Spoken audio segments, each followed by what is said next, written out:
Give us a space kind of countdown. You have the comp. All systems go, all systems green. 10, 9, 8, 7, 6, 5. Telemetry is good. 4, 3, 2. We have ignition. 1, 0. We have liftoff. We have liftoff.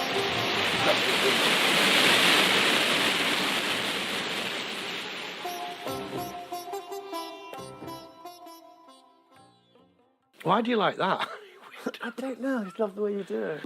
Remember when people used to want to have sex on aeroplanes? Yeah. Well, I never. The Mile High Club. I don't want to talk about that aspect because it's vulgar. Yeah, Let's. And also something else happened which was better. Did I tell you about the time? Did I tell you about the time we was in the hurricane?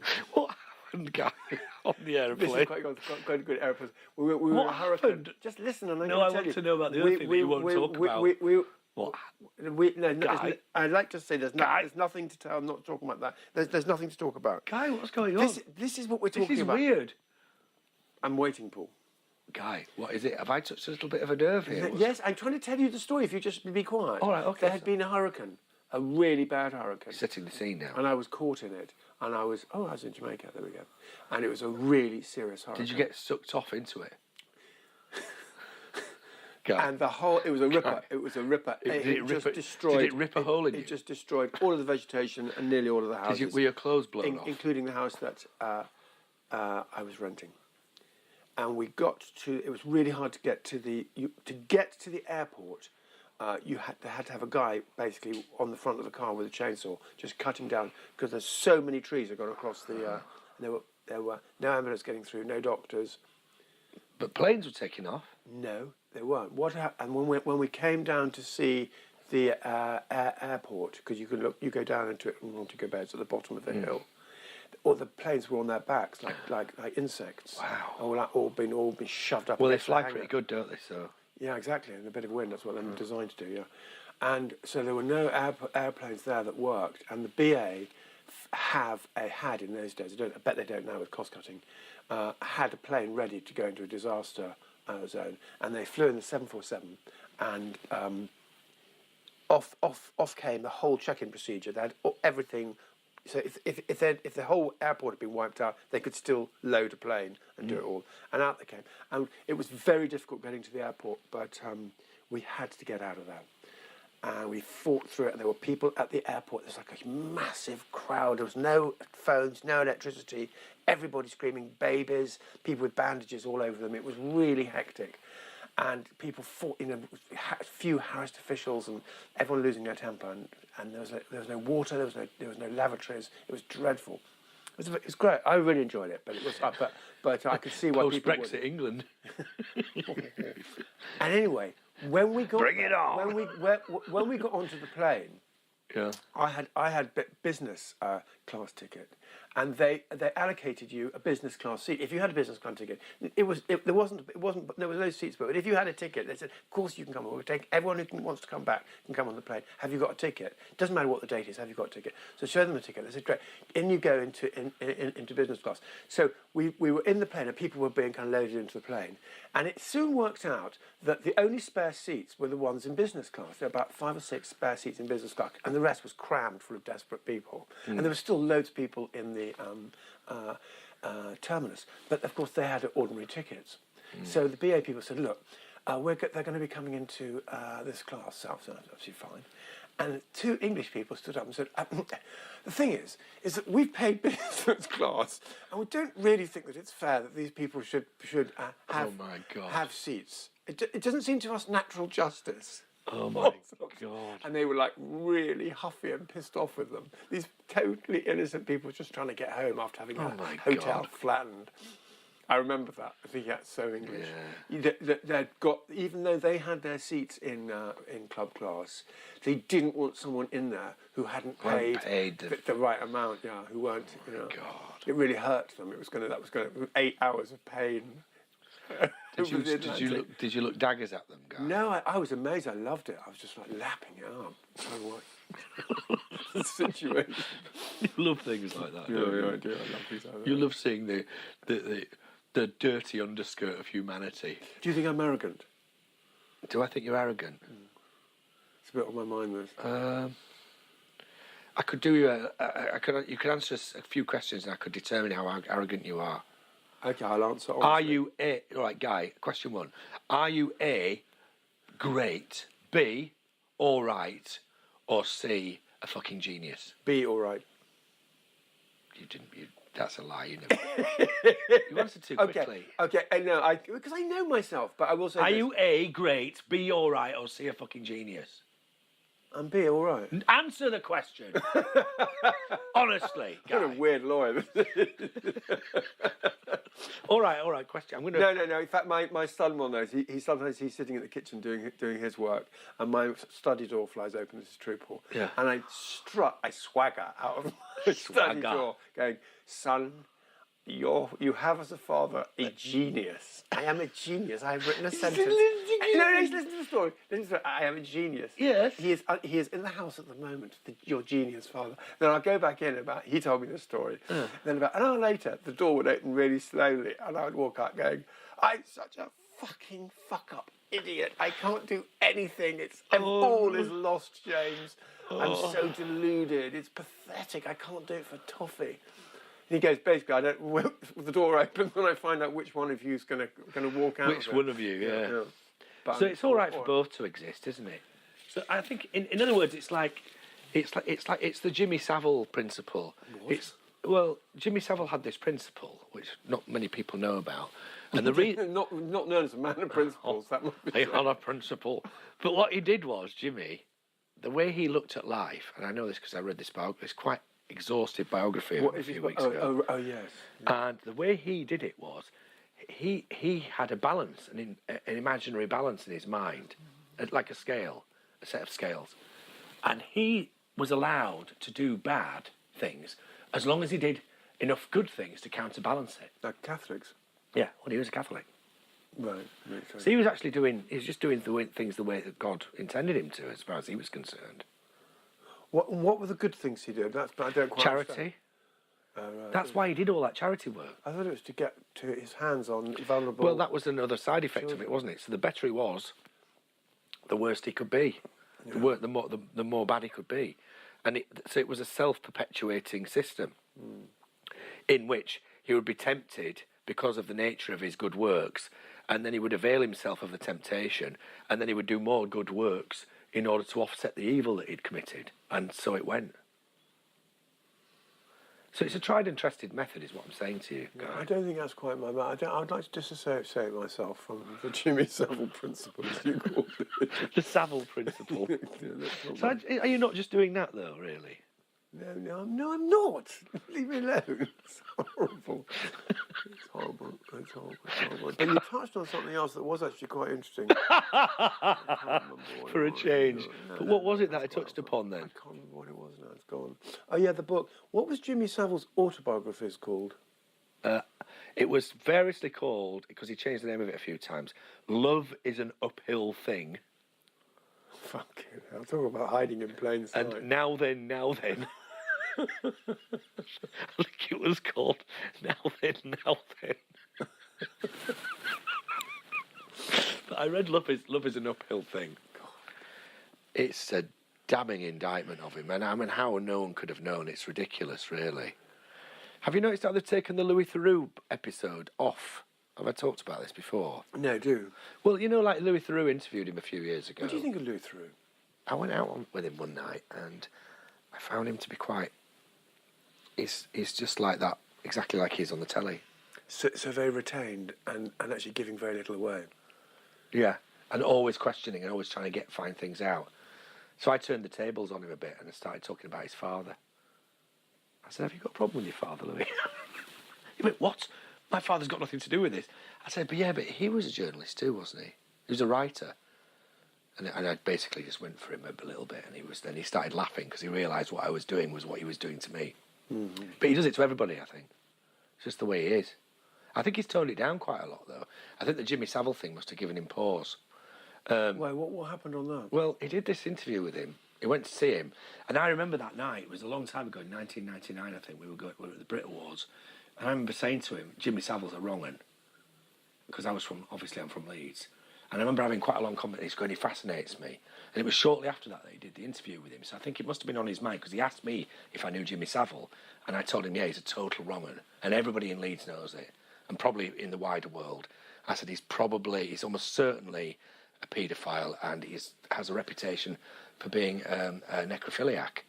And he was like, "You're fucking joking." I was like, "No, I'm not joking. Everybody in Leeds knows it. My dad told me to stay away from him. You know, one of my friends lost her virginity to him when she was 16. When Jimmy came round to see her mother, who had multiple sclerosis, he went in the back room and banged his daughter, who was 16 years old, and didn't ask to see a passport." That was your mother? The mother was in a wheelchair. But he shagged No, not your mother. He's not my mother, Oh, right, my friend's mother. But he shagged her. What, the one in the wheelchair? No, the other one guy. The daughter who was looking after her. Right. And when I said to her, I said, is that true? Did you lose your virginity to Jimmy Savile? And she went, "Yeah." I said, "Wow, that's a bit weird, isn't it?" She went, "Well, at least he's famous." She's Instagramming in first class. Well, this was a long time ago. This was in the 80s. But so I told Louis about all that, and then he went off and did that programme. And basically, What did he? He started out being a little bit like giving Jimmy the needle, and by the end of it, Jimmy Savile had won him over completely. And at one point, he barefaced asked him straight out if he was a paedophile, and Jimmy Savile said, "Of course I'm not a fucking paedophile. It's ridiculous."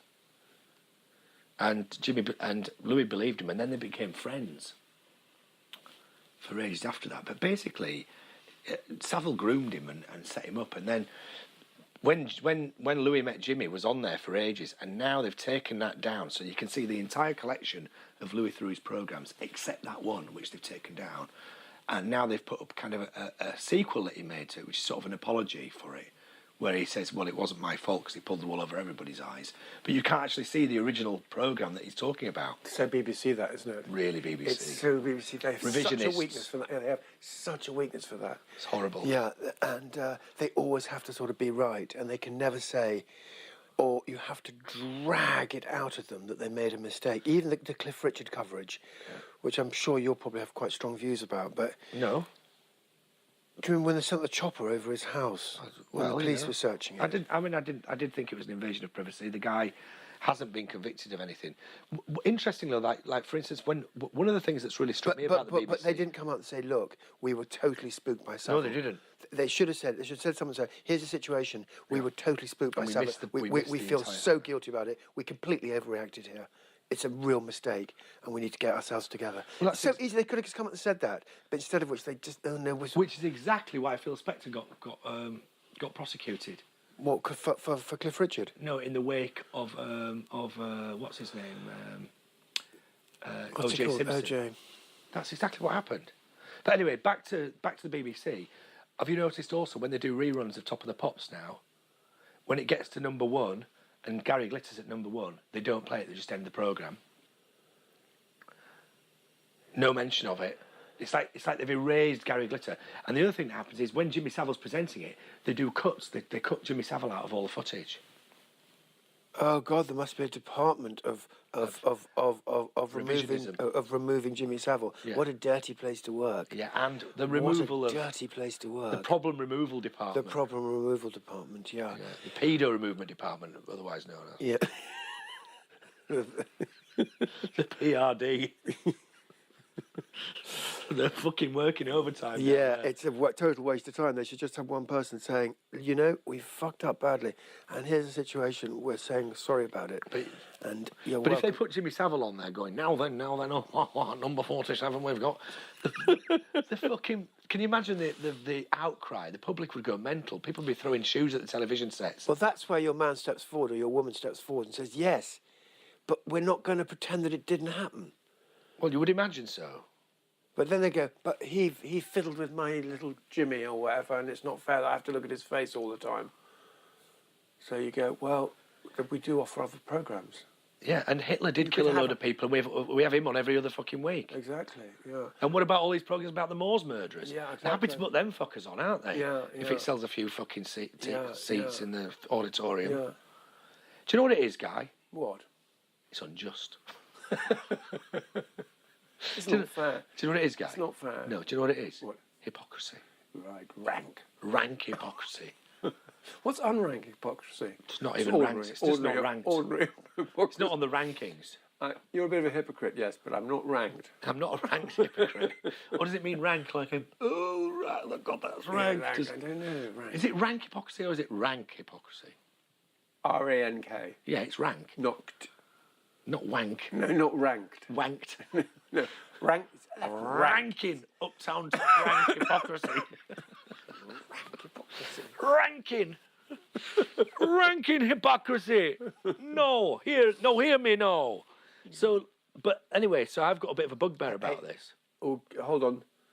Also, Can I talk about Budgie Banton? who else has been removed from the PRD? Yeah, by the PRD. Okay, see if I can get it. There's a few more. I suspect the Duke of Windsor was in the Second World War. Was he removed? But presumably there was nothing really. I don't know. Anyway, he was slightly excised from history, wasn't Well, he? they didn't really have tellies then. No, he didn't have tennis. But the Nazis had them, but we didn't. yeah. So Paul removed. Noel Edmonds. No. No, well, he killed somebody, didn't he? He dangled. Grounds of taste. He dangled somebody from a box off a crane. Yeah, convinced them to get in it. It was a prank that went wrong. These things happen. He convinced them to do it. Oh, for goodness sake. He did. Tell me the person. I'm not going to have a silly talked them into conversation it. about that. It's what they call hearsay in court. It's inadmissible. All right. I retract that. Please, what's it called? Expunge that from the record. PRD. We need someone. We do. We need a PRD. to go through all our stuff. We'd only end up with be about 3 nothing minutes left. of it. Stuff we regretted putting out. Michael Barrymore, has he been expunged by the PRD? Right, but he has very recently been completely exonerated, hasn't he? What? Yeah. How? I read that he'd had a big payout for wrongful. Well, there was a guy It was floating dead in his swimming pool with his Yeah. bum hanging out. and he's not been, and it was nothing to do with. Oh, for God's sake. All right. But I think he's just won a payout from the police. That's shocking. He must have a good lawyer. Mm. But he has been largely expunged, Yeah, hasn't he? yeah. You don't hear. He's on the cutting room floor now. Yeah. I don't expect he's invited very much to do stuff. Yeah, In fact, He's ITV, isn't in he? fact, I'd love to know what his career consists of now. I bet it'll be a beautiful, Supermarkets. sad, hour Pantomime with the Crankies. documentary about Michael Barrymore. That's a good one if you're listening out there. Just, you heard it here Budgie first. Banton. Budgie Banton was released from prison quite recently, and he was just sort of arrived back in Jamaica around about the time that I was there. He did a 6-year stretch for cocaine dealing. Is he the guy who did that song "Boom Bye Bye"? Exactly. So that's where I'm going with What this. was it? Boom Bye Bye is kind of but it was a song urging people to kill gay men. in Shoot Jamaica. gay men, yeah. It's called Boom Bye Bye. And, I had hardly ever heard it. I'd hardly ever heard the song, but of course it's such a famous song because it stopped him touring America. I think it stopped him getting a visa into America. He must have got a visa. He was coke dealing. He must have got there somehow. I think he stopped him getting a visa into Britain. I think he may have. Yeah, I think we wouldn't let him in. Tatchell stopped it. Anyway, so I was coming around the corner to the bar, and I heard the song "Boom Bye Bye," and I heard Budgie Banton screaming it, and I heard the lyrics really for the first time. And people are right; it is a really nasty song, and it definitely is inciting people to violence against gay people. It's a really, really nasty song. And I thought, oh God, he gets released, and they're going to start playing this again. And I came around the corner, and in the bar were like 5 American white guys. And they had dreads, and they were dressed as kind of MC, they were wearing kind of black urban fashion. And they were like Jamaica heads.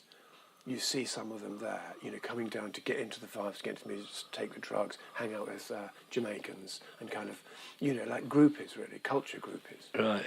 And I walked in the bar, and They sound horrible. I said to someone, hey, whose music is this? And they went, there's those guys. And they had plugged their phone into the rig, and they were in fact playing this song. I mean, no one was complaining about it. I was the only one listening to it, going, bloody hell, they're freaking hardcore, these lyrics. But the Jamaicans all carry on as if it's just like they're not even listening to it. I expect they don't care at all. But it was amazing that there was white people playing it. And it was like them showing their showing their kind of hardness, really, showing their moral Fronting. fronting. Exactly. I looked at them and I thought, Dickheads. You're pathetic coming down to play. You know this song is so freighted with difficulties and crap, and why? What are you doing? And they're all like dancing to it and everything. These are like college kids. They actually look to me like, pretty well brought up children. But They're probably in the White House in 10 years. Yeah. It's the first time I've ever heard that song played by white people in a little Buju celebration. Nasty. Sorry, That's all right. It wasn't so interesting actually. It's all right. Anyway, I wanted to say something because Guy, a regular listener, any regular listener to this broadcast will know that Guy doesn't much care for any of the books that I've tried to make him read, and he can't be bothered with most of them. No. In fact, he slags off Philip K. Dick quite regularly and says that he's some kind of navel gazer. It's okay. I'm on page 10. I don't want to talk about that. I want to talk about another book. We've got from 6 to 10. It's been a 4-week hike. Guy said he's got. We're well camped on page 10. He's got the crampons out for the climb to go to on to page 11. To the second chapter. To get round onto 11. We've lost 3 men through sleeping sickness. I had to cut them loose on the mountain with I had to cut the rope, let them drop to bed. This is a work of genius we're talking about. boredom. A Maze of Death, one of Philip K. Dick's greatest novels. Is that what I'm reading? I thought you were. Yeah, Ubitsu I'm reading. Oh, Ubik. Yeah. Ubik. Yeah. I do like Ubik as well. Okay, I'm reading another one of Paul's about a guy called Jack Parsons, who's an American scientist who developed the solid fuel rocket, which now, basically is the way people get into the solar system off Earth. Rockets, basically. Mm. And the guy's very like Paul. He's quixotic and he just loves explosions, like Paul does. He's got a mad sex life, which you don't have. He didn't really have a mad sex life, did he? Yes, he did. He had a slightly seedy sex life. He did, yeah, for the time, I think. Yeah. Part of that was tied in with the fact that he was involved with the OTO. Which is a kind of... who practiced sex magic. Aleister Crowley's, sort of quasi-religion. There's quite a lot about Aleister Crowley, who sounds despicable. He really sounds absolutely... He's a dirty man. Grimy, filthy old pervert. who had an amazing facility for really not very good literature. He could just write off reams of it. Kind of Oscar Wilde with no talent. It's not a good look. So you don't like him then? Well, I thought there was loads of stuff about Crowley that I didn't know anything about. Like what? Well, like that he was quite a successful writer, and then he was a really unsuccessful writer, and that he was involved in, and that he advocated wild sexual activity in everyone, and he ended up ill, broke, and a complete con man, just trying to find anyone to give him money, basically, so he can get shag some. Didn't care what it was by the end either. Shag anything that had a pulse. Actually, probably some that didn't. Yeah. He was totally out of control. Jimmy Saville was a bit like Crowley, wasn't he, in a way? Yeah, he didn't like have a modern day Aleister Crowley. Yeah, he had the lyrics rather than the writing. Yeah, but he manipulated. No, because Jimmy Saville didn't advocate what he was doing in private, whereas Crowley did, didn't he? Yeah, he'd learned that much from the master. Exactly. Don't tell anyone. Just don't tell them what you're doing. Yeah. There's a brilliant, a really good adaptation of it. It's either coming out or it's out on CBS, where his dad was a bit of a wrong one, wasn't he? Jack Parsons' dad. He was a bit. He spent all the money, and he was. And he was a philanderer, and his wife wouldn't take him back, and he didn't see Jack for basically for most of Jack's life. Jack was searching for a father figure. Do you think you are? Not yet. Yeah. Am I your father figure? He lost his dad. So, but there's this great bit in it where he takes peyote with his. I can't remember, is that character in the book, or did they invent him for the thing? This some guy he runs into, and he's completely mad, and he hangs out with him, and they take drugs together and get drunk. No, that's a motorcycle. I've not got that far in the book yet. He's only just beginning to. He hasn't really been. There's not many stories of drug taking or drinking. There's only one in the series, but he takes him out to the desert and gives him peyote. And he ends up attacking, the other guy ends up attacking a big like a cactus and cutting himself to bits, fighting a cactus because he's mad. And Jack Parsons goes off on his own, crashes the car in the middle of the desert, and then he wakes up and he realises he's on the moon, and it's the most extraordinary sequence. It looks just like the moon landings. It's so beautifully done, and he's literally walking on the moon. But the gravity's not different. He's just sort of shambling across the surface of the moon, and his dead father appears to him, and he's saying, "Where have you been?" He goes, "I've been up here waiting for you." He said, "But how did you get here? I was expecting you to come in a rocket." He says, "Oh no, I came by other means." He goes, "Anyway, you're here now. I've got something to show you." And they walk across the surface of the moon, and his dad disappears into this dark tunnel, and he follows him in, and he's going, "Dad, Dad," and he gets to the other side, and there's all these lights, and he can't see, and it's really bright, and then he looks up, and there's this fucking enormous rocket on the moon. It's really extraordinary. Gave me goosebumps, actually. It was so well done. Because it's all about, like you say, it's about this ambition that he has to get off, to do something important, but he sees it, the magic and the rocketry for him, leaving the surly bonds of Earth, whether it is in your astral body or in a spaceship, to him it's the same problem. He just wants to get off. It's all about untrapping the human race, getting us out of bondage. That's the way he sees it, I think. And it was an extraordinary time to be alive. I had a photograph of Werner von Braun at that time, walking across a field with the state-of-the-art rocket at the time on his shoulder.